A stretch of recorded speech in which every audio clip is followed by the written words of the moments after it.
Have you ever been to Wendy's? In general, it is a good restaurant. The food is pretty good and they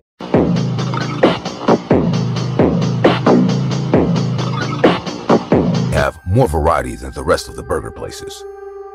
Like McDonald's with Ronald, they also have their own mascot. She is a very cute red-headed girl.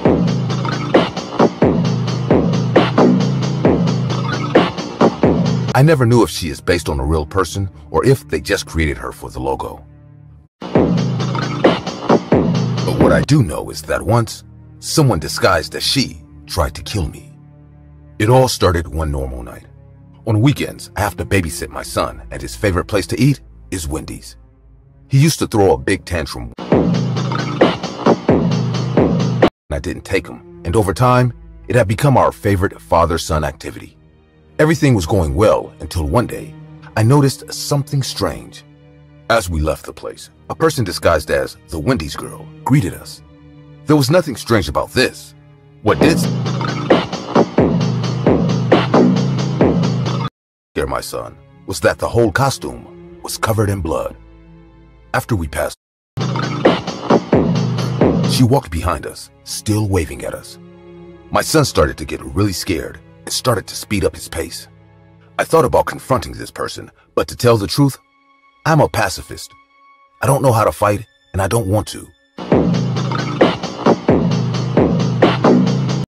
I would if it was to defend my son, but what would that accomplish? I would only put him at risk. I decided to pick up the pace and get into the car as soon as possible.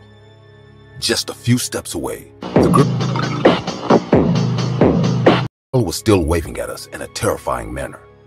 Several weeks passed, and my son was somewhat reluctant to return to the restaurant, until one day. I talked to his mother, and she convinced him. I was sure nothing would happen. Maybe that was a one-time thing. If this person was stalking all the customers like that, she had probably already been kicked out. With many doubts, my son went with me to the restaurant. Little by little, I could see how the spark began to return. There was no trace of the strange woman, and he began to feel more and more comfortable. We spent a great night together eating.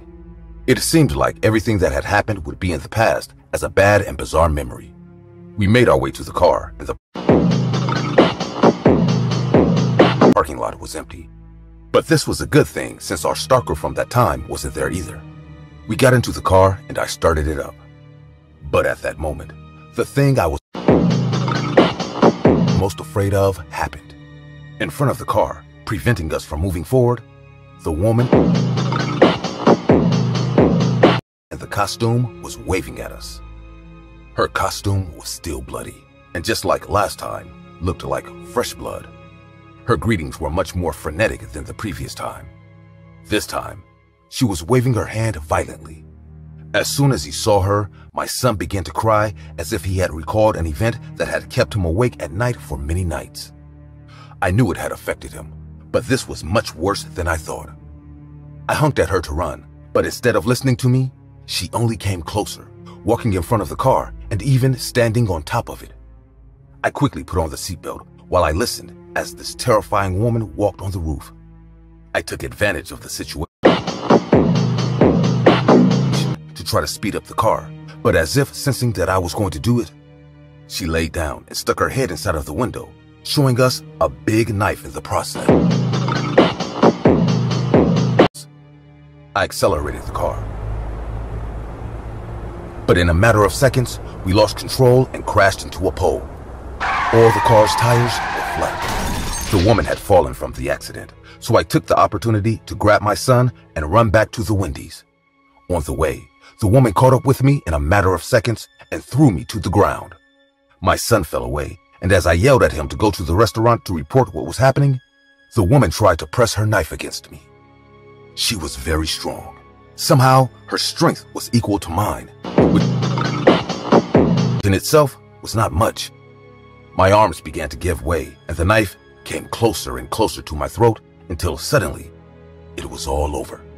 Some security men threw the woman away from me, and I, terrified, stepped back. I took a deep breath because it was all over. But a battle cry brought me back to reality. The woman was running at full speed, and in one leap, she lunged towards me to plunge her knife into me. The security men caught her in mid-jump, grabbed her knife, and held her until the police arrived. When they took off her mask, my son started crying, and I was shocked. That person was not a Wendy's employee.